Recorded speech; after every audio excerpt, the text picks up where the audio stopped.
Welcome back, everybody. Antoine Christopher here. Tastes just choice in hands as always. I love my coffee. Boy, episode number 7. We've come such a long way. Thank you for everybody getting me to number 7. And so we're all good.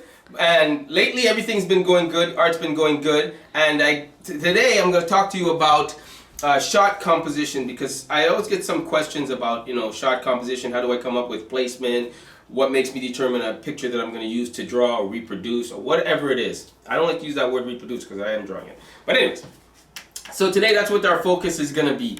All right? But before I get into the whole thing, like always, and I'm thanking you very much, like, share, subscribe, hit the notification button, and don't forget, a 1,000 subscriber will get Mr. Kinski over here, who's waiting to be delivered. So even though he's not done yet, he will be delivered. All right, so let's begin.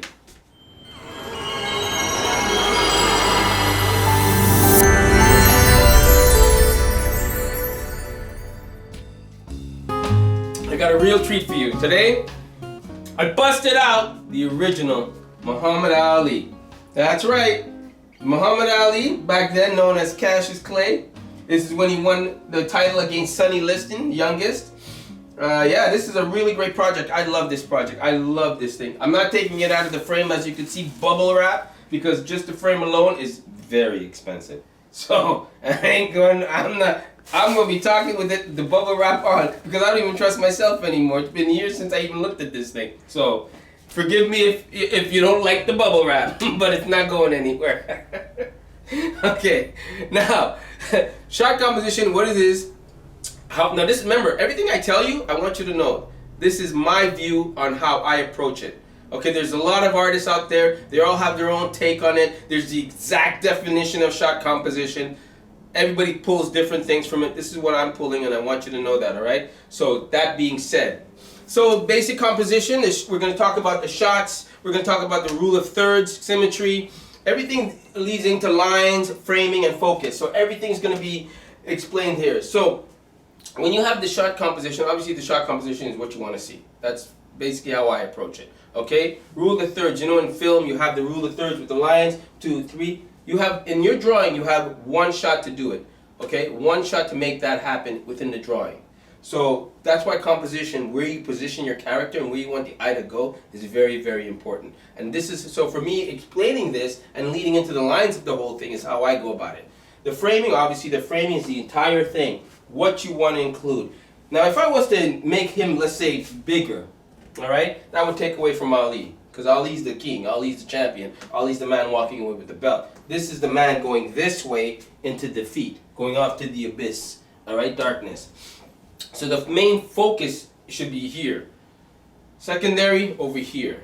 And of course, like I said, the background tells this story, sets the mood, the tone, the intensity, all the emotion, everything you want. That's why it's so important. Okay, so in this original drawing, I moved Ali over a bit. What I did was, because I like the 3 lights here, there's one up here as well. There's also 4 on this side, and a microphone coming down, and then there's these ones behind him. He was more over like this, making it directly in the center of one of the... I didn't like that at all. It was too close to Sonny Liston. What I wanted to do is I wanted to slide him over, put more of a red rope in between them, right? Because technically I like making it my own. There's always, no matter even if you're getting the picture from something, okay, artists like to copy it exactly the way you see it. No. For me, I like to have a little bit of me. I like to change it around, make it my own. What I think would look even better. Not that the photography shot wasn't great. It was great. Obviously, it's in the magazine. But I wanted to make it my own and give it my own little flavor. And that being said is what I do with all my drawings. So I slid Ali a little bit over. I wanted more of a darker shadow down here for his foot. I wanted the ring to extend more, like that. And then I wanted this thing to be up like that. So because I like this little light out in the distance, it shows how far back the crowd goes. That's what it helps. There's also, which I'm hoping you could see, is the curtain that's falling down. The curtain is actually in a distance, but the curtain is right there. It's this light brownish color. And that's why I love this shot. His arms are open. He's walking like he owns the place, right? So when you're doing that, what you want shot composition, you really want to focus on something. You also want it to tell the story. You also want people's eyes to go where you want their eyes to go. You want them to, yes, look at the subject, but you still want them to take in the background, what certain things you want them to notice, like the light shining, the back is back, how he's walking, the stepping down here. This guy's actually changing his footage in between rounds. He's changing his camera, he's adjusting it, putting in more film, because back then everything was film, as you know. This commentator's looking down at his notes. I even wanted the guy's hat to show back then, like regular people were really watching this fight. Like, this is history right here, right? So everything back then was like, you know, today we have digital technology and everything, but what was good about this picture is it's captured in time. So you have actually the recorder up here that capturing sound. There's the mic. You have actually the boom. You have actually the light. Look at this light. There's even one light in the corner I wanted to include because it gives you depth, distance, how far back and how many people are actually in here. And like I said, all this is overhead with the curtain. I even put the wires hanging down here. There's a wire here that's controlling these light boxes. These are light boxes. And if you look really close, all right, I actually put the box behind it. Not in too much detail. Obviously, you wouldn't see it with the lighting and where it's located. But I still wanted to include that. Okay, so once again, we're dealing with symmetry. Now remember, when I said I moved him over to the center and I gave it more gap over here, right? Because remember, he's walking away in defeat, going off into the distance. You have the king that's going to be the champion. So that's where you want the eye to go, all right? That's the symmetry of the center line. You want to go whoop, like, whoa, this is the man. So he's walking away with confidence, walking away with defeat. The more you moved him, the more I figured I moved him away from Sonny Liston is the reason why you have him towering. All right? And I put a darker shadow down here. You may think, oh, why would I just increase the shadow? Because the shadow was too faint. It looked like he was levitating. I said, I want you to look at him from head to toe. So, again, now we're going to deal with a little bit about focus. Okay? Depth of field. And once again, for me, this is all how I approach my artwork.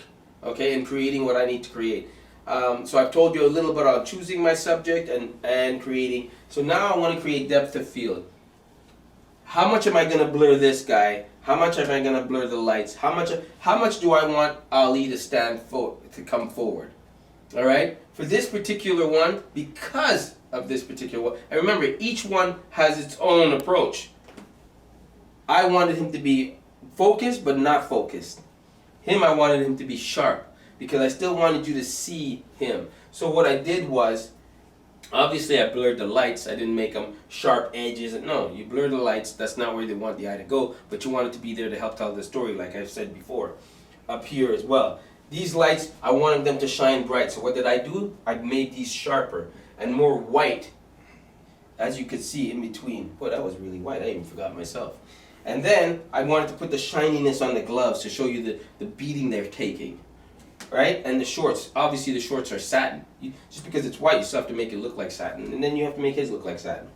And again, the red line. Ali used to wear, nobody really even paid attention to that, but this was, when he was Cassius Clay, he wore it in red. The line was red. Remember, he changed Muhammad Ali, it became black.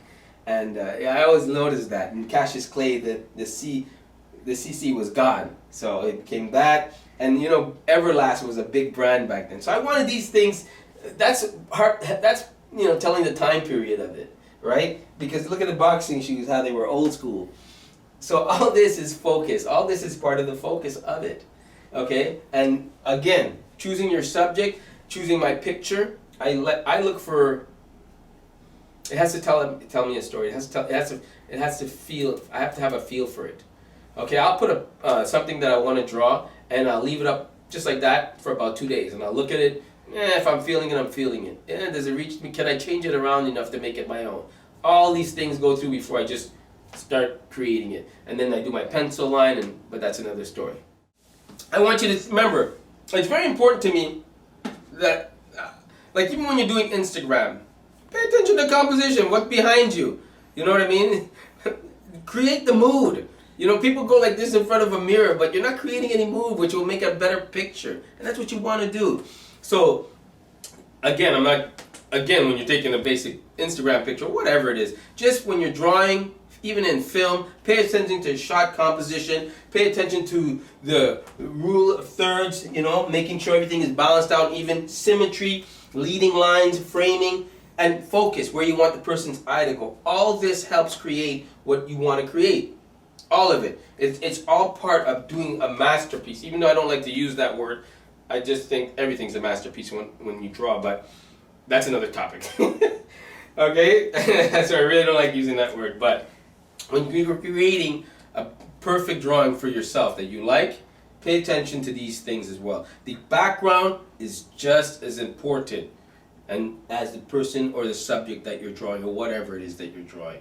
But just remember, you want the person, where do you want the person's eyes to go when they first look at it? Okay, yeah, they're going to go, wow, what a great drawing or painting or whatever it is, but where do you want them to look? What do you want them to see? And you've got to leave something behind so they can go, oh, I like that, I didn't see that before. Oh, I like that, I didn't notice that before. All these things help create a fantastic, in my opinion now, like I said, this is all how I approach it, creates a great painting, drawing, sculpture, whatever it is. Alright, so again, in closing, don't forget to like, share, subscribe, leave a comment. Alright, hit that notification button. This is Antoine Christopher signing off with coffee in hand. Take care.